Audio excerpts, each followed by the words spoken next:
اعوذ باللہ من الشیطان الرجیم بسم اللہ الرحمن الرحیم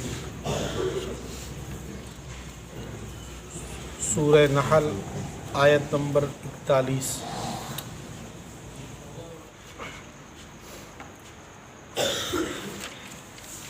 سورہ نحل گزشتہ کل کے درس میں اللہ سے ڈرنے والے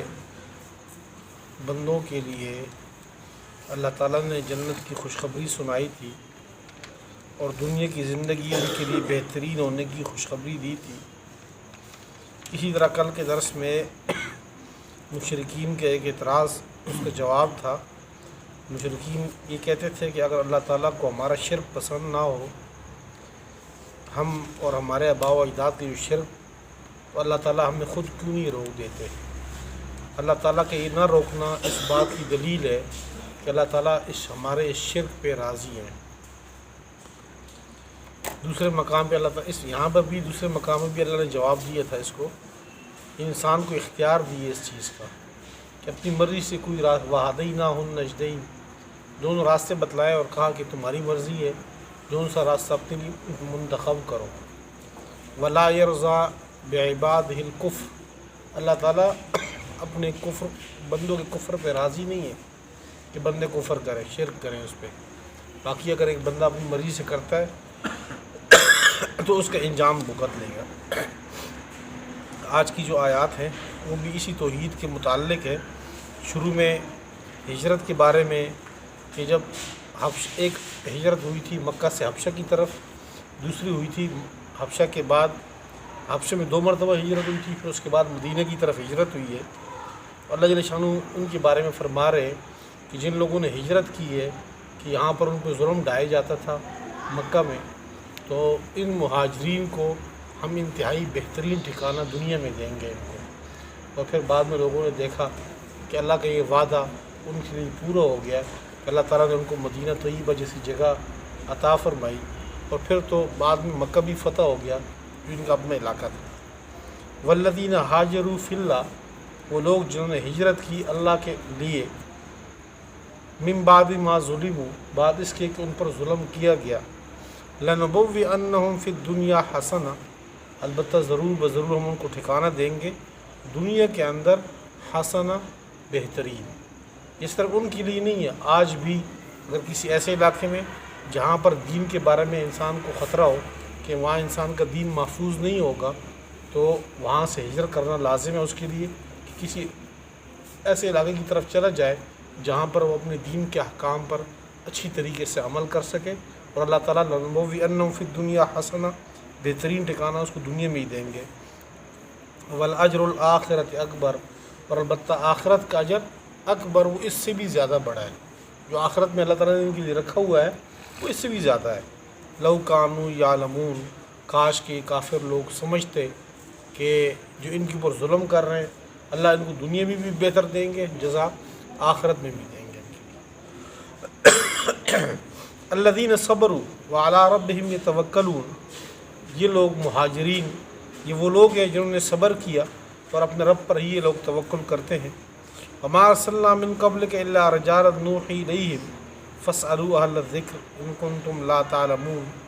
بالبینات والزبر وانزلنا الیک الذکر لتبین للناس ما نزل الیہم ولعلہم یتفکرون۔ رسالت کے بارے میں یہ دونوں آیتیں ہیں کہ آپ سے پہلے بھی ہم نے مردوں کو ہی پیغمبر بنا کے بھیجا، نبی بنا کے بھیجا۔ ایک تو جنات میں، فرشتوں میں کوئی پیغمبر نہیں آیا، صرف انسانوں میں پیغمبر کا کہ یہ انبیاء کا سلسلہ جاری ہوا حضرت آدم علیہ السلام سے لے کر آپ صلی اللہ علیہ وسلم تک، پھر انسانوں میں بھی صرف مردوں میں ہے۔ اللہ تعالیٰ فرماتے ہیں کہ ہم نے پیغمبروں کو بھیجا بالبینات، دلائل، والزبر، صحیفے دے کر، کتابیں، دلائل، معجزات، یہ ساری چیزیں دے کر تاکہ لوگوں کو وہ سمجھائیں، تاکہ لوگ غور و فکر کریں، اپنے رب کی طرف لوٹ آئیں۔ وما ارسلنا من قبلک، اور نہیں ہم نے پیغمبر بنایا آپ سے پہلے کسی کو، الا رجالا، مگر مردوں کو ہی، نوحی الیہم، ہم وہی کرتے رہے ان کی طرف۔ فاسألوا اہل الذکر، آپ پوچھ لو اہل علم سے، ان کنتم لا تعلمون، اگر تم نہیں جانتے، جن کے پاس اب تورات اور انجیل موجود ہے ان سے پوچھ لو کہ اس سے پہلے جو پیغمبر آتے رہے وہ ہم ان کے پاس بھیجتے رہے، بالبینات والزبر، واضح دلائل کے ساتھ، والزبر و صحیفوں کے ساتھ، وانزلنا الیک الذکر، اور ہم نے نازل کیا آپ کی طرف بھی الذکر، نصیحت والی کتاب یعنی قرآن پاک، لتبین للناس، تاکہ آپ بیان کر دیں لوگوں کو، ما نزل الیہم، جو لوگوں کی طرف لوگوں کے لیے اتاری گئی ہے، یعنی قرآن پاک کو آپ بیان کر دیں، ولعلہم یتفکرون، اور تاکہ وہ لوگ غور و فکر کریں۔ افامن الذین مکروا السیئات ان یخسف اللہ بہم الارض او یأتیہم العذاب من حیث لا یشعرون، یہ لوگ جو قرآن پاک کی مخالفت میں چل رہے ہیں، آپ صلی اللہ علیہ وسلم کے مخالفت میں چل رہے ہیں اور بات نہیں مانتے، یہ بے دین لوگ، اللہ فرماتے ہیں کیا یہ لوگ بے خوف ہو گئے اللہ سے کہ اللہ اچانک ان کے اوپر عذاب لے آئے، عذاب کی کئی شکلیں، اچانک ان کو زمین کے اندر دھسا دے، جس طرح بالکل دلدل میں انسان دھس جاتا ہے، اللہ زمین کو نرم کر دے اور یہ لوگ زمین کے اندر دھس دیں، یا یہ ہے کہ اللہ تعالیٰ عذاب کی کوئی اور صورت لے کر آئے، اور صورت بھی وہاں سے ہے کہ من حیث لا یشعرون، جہاں ان کو شعور نہیں، یہ زلزلہ آ جائے، سیلاب آ جائے، اوپر آسمانی جو ہے وہ بارش کی صورت میں یا گرج چمک کی صورت میں اچانک اللہ کا عذاب آ جائے وہاں پہ، یا یہ ہے او یأخذہم فی تقلبہم، چلتے پھرتے بازار میں پھر رہے ہوں اور اللہ کا عذاب آ جائے وہاں پہ، یہ بے خوف ہو گئے یہ لوگ۔ افامن الذین، کیا یہ لوگ بے خوف ہو گئے وہ لوگ، امن میں ہو گئے، بے خوف ہو گئے وہ لوگ، مکر السیئات، جو بری تدبیریں کرتے رہے، ان یخسف اللہ بہم الارض، اس بات سے بے خوف ہو گئے، ان یخسف اللہ، کہ دھسا دے اللہ تعالیٰ، بہم الارض، ان کے ساتھ زمین، ان کو زمین میں دھسا دے، او یأتیہم الارض، عذاب ہو، یا اللہ عذاب آ جائے ان کے پاس، من حیث، وہاں سے، لا یشعرون، جہاں سے ان کو شعور ہی نہیں ہے، سمجھ ہی نہیں، وہاں سے وہم و گمان ہی نہیں، وہاں سے عذاب آ جائے، او یأخذہم فی تقلبہم، یا اللہ ان کو پکڑ لے، فی تقلبہم، ان کے چلنے پھرنے میں، بازاروں میں چلتے پھرتے، اٹھتے بیٹھتے چلنے پھرتے، اللہ ان کو پکڑ لے، فما ہم بمعجزین، بس یہ لوگ عاجز کرنے والے نہیں، یعنی چھٹکارا پانے والے نہیں پھر اس عذاب سے، او یأخذہم علی تخوف، یا اللہ تعالیٰ ان کو پکڑ لے خوف کے اوپر، ان کو عذاب کا خوف ہو اور اللہ خوف کے اوپر ہی ان کو پکڑ لے، فإن ربکم لرؤوف الرحیم، پھر یہ عذاب ڈھیل مہلت مل رہی ہے اس لیے کہ بے شک تیرا رب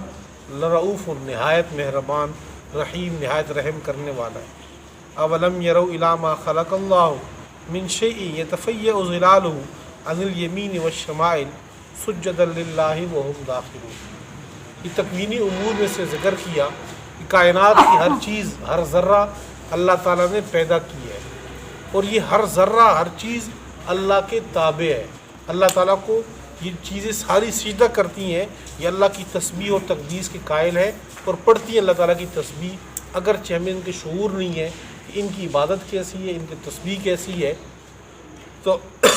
اس آیت میں بھی اللہ فرماتے ہیں زمین و آسمان میں کوئی بھی چیز ہے، اس کا سایہ صبح اور شام دونوں وقت اللہ کو سجدہ کر رہا ہوتا ہے، بلکہ زمین و آسمان کے درمیان ہر چیز اللہ کو سجدہ کرتی ہے۔ اولم یروا، آئے لوگ دیکھتے نہیں، الی ما خلق اللہ، جو کچھ اللہ نے پیدا کیا، من شیء، کچھ بھی، جو کچھ پیدا کیا، یتفیأ ظلالہ، ڈھلتا ہے اس کا سایہ، عن الیمین، دائیں جانب، والشمائل، بائیں جانب، جب اس کا سایہ دائیں اور بائیں ہوتا ہے، یعنی صبح کے وقت، شام کے وقت، سجدا للہ، تو وہ سجدہ کرتے ہیں اللہ کے لیے، وہم داخرون، اس حال میں کہ وہ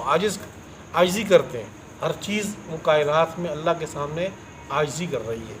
وَلِلَّهِ يَسْجُدُ، اور اللہ ہی کے لیے سجدہ کرتے ہیں، ما فی السماوات، جو کچھ بھی آسمانوں میں ہے، وما فی الارض، اور جو کچھ بھی زمین میں ہے، زمین و آسمان کی ہر چیز سجدہ کر رہی ہے اللہ کو، من دابۃ، کوئی بھی چوپایا، کوئی جانور، کوئی چوپایا، کوئی جاندار، والملائکہ، اور فرشتے بھی، وہم لا یستکبرون، اور یہ سارے لا یستکبرون، انکار نہیں کرتے، تکبر نہیں کرتے اللہ کے سامنے سجدہ کرنے سے، عبادت کرنے سے۔ یخافون ربہم من فوقہم، یہ اپنے اوپر اللہ سے ڈرتے رہتے ہیں، ویفعلون ما یؤمرون، اور یہ وہی کرتے ہیں جن کو ان کو آرڈر ملتا ہے، آرڈر کی پابند ہے، جو آرڈر ملتا ہے اسی طرح چلتے رہتے ہیں۔ وقال اللہ لا تتخذوا الہین اثنین، یہ ساری یہ والی جو رکوع، یہ والا رکوع، اس کے بعد اگلے رکوع، یہ مسلسل آگے توحید کی آیات ہیں۔ اللہ جل شانہ فرماتے ہیں، خود اللہ کہتے ہیں کہ لا تتخذوا الہین اثنین، تم دو الہ نہ بناؤ، دو خدا نہ بناؤ، اس کائنات میں ایک ہی الہ ہے، ایک ہی خدا ہے، اسی کی عبادت کرو۔ انما هو الہ واحد، بے شک وہ ایک ہی الہ ہے، ایک ہی خدا ہے۔ فَإِيَّايَ فَارْهَبُونِ، بس تم مجھ ہی سے ڈرو، کسی اور سے ڈرو نہیں۔ وَلَهُ مَا فِي السَّمَاوَاتِ وَالْأَرْضِ، اسی کا ہے سارا اختیار، اسی کی ملکیت ہے، ما فی السماوات، جو بھی آسمانوں میں، والارض، زمین میں، زمین و آسمان کے سارے خزانے، زمین و آسمان کی ساری چیزیں اسی ہی کی ملکیت میں ہے، اسی کے قبضے قدرت میں ہے۔ وَلَهُ الدِّينُ وَاسِبًا، اسی کی عبادت ہے واسبہ، لازم، اسی کی عبادت اللہ کی پکار اور عبادت لازم ہے۔ افغیر اللہ تتقون، کیا تم اللہ کے علاوہ اوروں سے ڈرتے ہو؟ اوروں سے تمہیں ڈرنا نہیں چاہیے۔ تتقون کے ضمن میں یہ جو ہم کہتے ہیں اللہ کے علاوہ اوروں سے ڈرنا نہیں چاہیے، تو ڈر دو قسم کا ہے، ڈر اور خوف دو قسم کا ہے، ایک ما تحت الاسباب ہے، ایک ما فوق الاسباب۔ یہ ہے تو عربی زبان کے لفظ، ہم اس کو آسان اس میں یہ کہہ سکتے ہیں، ایک اسباب کے درجے میں آپ کسی سے ڈرتے ہیں، ایک بغیر کسی سبب کے آپ ڈرتے ہیں، سبب درمیان میں کوئی نہیں۔ ایک بندہ سانپ سے ڈرتا ہے تو یہ تو سبب ہے سامنے،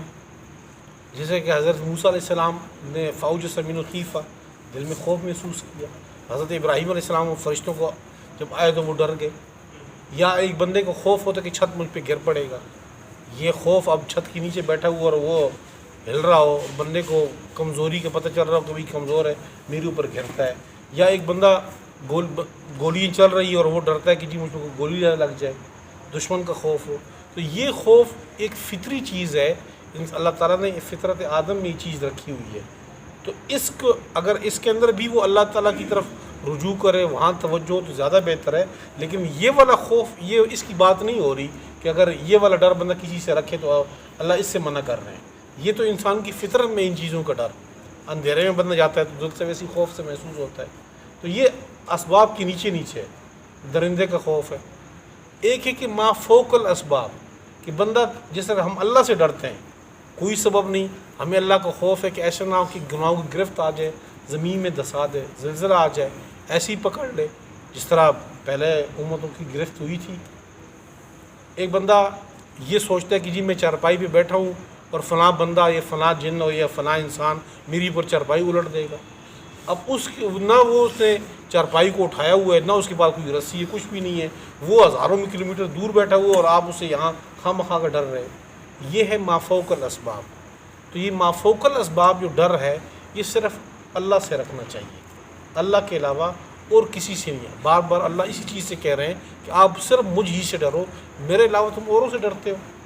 کہ اگر آپ نے شیطان کی عبادت نہ کی، آپ نے اس آگ کو نہ پوجا، آپ نے اس پتھر کو نہ، اس لکڑی کو نہ پوجا، تو یہ پتھر، لکڑی، یہ چیزیں، قبریں آپ کو نقصان دیں گی، ان چیز نقصان نہیں دے سکتی۔ سورہ جن کے اندر 29ویں سپارے میں جب ہم پڑھیں گے انشاءاللہ، وہاں پہ اللہ تعالیٰ نے صاف طور پر کہا کہ مشرکین مکہ، ان کی عادت یہ تھی کہ چونکہ شرک میں ملوث تھے، تو جب یہ لوگ سفر میں جاتے، ملک شام کا سفر کرتے، تو وہ کئی دنوں پر مقیم، بعض اوقات کئی مہینوں پہ ہوتا، تو رات کو یہ پڑاؤ ڈالتے۔ تو کسی علاقے میں جاتے، کسی جنگل میں، بیابان میں، تو وہاں پر یہ لوگ رات کو اعلان کرتے کہ اے اس جنگل کی جنات اور اس وادی کی جنات، ہم آپ کی پناہ میں آتے ہیں، ہمیں تم پناہ دو، یعنی ہمیں اور چیزوں سے بچاؤ۔ تو اللہ فرماتے ہیں فزادوہم رہقا، جنات جب یہ باتیں سنتے کہ انسان تو ہم سے ڈرتے ہیں، تو جنات کی سرکشی میں اضافہ ہو جاتا کہ اچھا، یعنی کہ کیونکہ انسان اشرف المخلوقات ہے، سب کو انسان سے ڈرنا چاہیے، یہ انسان سب سے طاقتور ہے، اس کے بجائے وہ جب ان نے دیکھا کہ یہ جنات نے جب یہ دیکھا کہ انسان ہم سے مدد مانگ رہے ہیں، ہماری پناہ میں آ رہے ہیں، تو فزادوہم رہقا، ان کے جو سرکشی میں اور اضافہ ہوتا گیا۔ تو یہ مافوق الاسباب،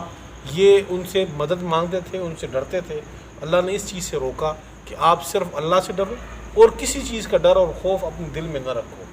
اگر کوئی چیز کسی کو نقصان دے سکتا ہے تو وہ بھی اللہ کے حکم، اللہ کی اجازت سے اس سے ہوگا، ورنہ کوئی چیز کسی کو بھی کائنات میں اللہ کے آرڈر کے بغیر نقصان نہیں دے سکتی، نہ نفع دے سکتی نہ نقصان دے سکتی ہے۔ حدیث میں آتا ہے، اللہ کے پیارے پیغمبر فرماتے ہیں، جس کا مفہوم ہے کہ اگر ساری کائنات تجھے نقصان دینے پہ آ جائے اور اللہ تعالیٰ نہ دینا چاہے تو یہ نقصان، تو ساری کائنات مل کے بھی تجھے نقصان ذرہ برابر نہیں دے سکتی۔ اور اگر ساری کائنات مل کے تجھے کسی چیز کا فائدہ دینا چاہے اور اللہ نہ دینا چاہے تو ساری کائنات کے لوگ مل کے بھی، جنات، انسان، فرشتے، سارے مل کے بھی کسی کو فائدہ ایک چیز کا ایک ذرے کا بھی نہیں دے سکتے۔ وما بکم من نعمت فمن اللہ، تمہارے پاس جو بھی چیز موجود ہے، فمن، جو نعمت تمہارے پاس موجود ہے، فمن اللہ، یہ اللہ کی جانب سے ہے۔ ہمارے پاس صحت ہے، اللہ تعالیٰ نے دی ہے، اعضاء پورے ہیں، اللہ نعمت ہے، اولاد کی نعمت ہے، بیوی کی نعمت ہے، گھر کی نعمت ہے، اس کے علاوہ جو ہزاروں نعمتیں، لاکھوں نعمتیں جس میں ہم زندہ ہیں، جی رہے ہیں، اللہ فرماتے ہیں تمہارے پاس جو کچھ بھی ہے فمن اللہ، یہ اللہ کی طرف سے ہے۔ ثم اذا مسکم الضر، پھر جب تمہیں کوئی تکلیف آتی ہے، کوئی مصیبت آتی ہے، فإلیہ تجأرون، تو اسی کی طرف گڑ گڑاتے ہو، عاجزی کرتے ہو۔ جب تمہیں کوئی بڑی مصیبت آتی ہے تو اللہ کی طرف چلے جاتے ہو کہ اللہ یہ مصیبت ہم پہ ٹال دے، یہ آگے۔ ثم اذا کشف الضر عنکم، اب دیکھیں اس سے پہلے جو حالات سے ہم پوری دنیا گزر رہی تھی اور ہمارا ملک گزر رہا تھا، تو اس وقت آپ نے دیکھا ہوگا کہ یہ چھتوں کے اوپر کھڑے ہو کے اذانیں دیتے تھے، یعنی خوف کی ایک فضا ایسی قائم ہو گئی تھی کہ رات کو عشاء کے بعد اذان دینی شروع ہوتی۔ کیوں؟ اللہ کو پکارتے تھے۔ تو وہاں پر آپ نے کبھی نہیں کسی کو سنا ہوگا کہ اس وقت جو ہے وہ کسی اور کو پکار رہا ہو کہ جی اس وقت ہماری مدد کو آ جاؤ۔ تو خوف کے اس عالم میں بندہ خالص اللہ کو پکارتا ہے،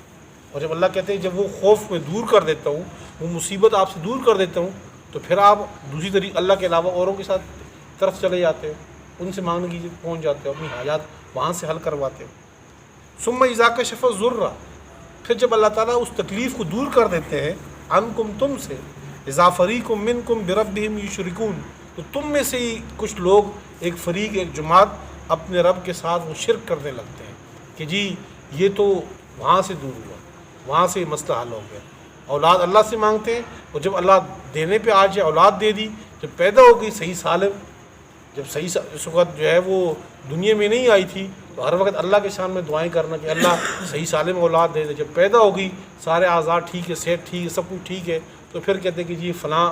زیارت پہ گئے تھے، فلاں جگہ پہ گئے تھے، فلاں ہم نے یہ کام کیا تھا، اس کی وجہ سے ہمیں یہ اولاد ملی۔ اولاد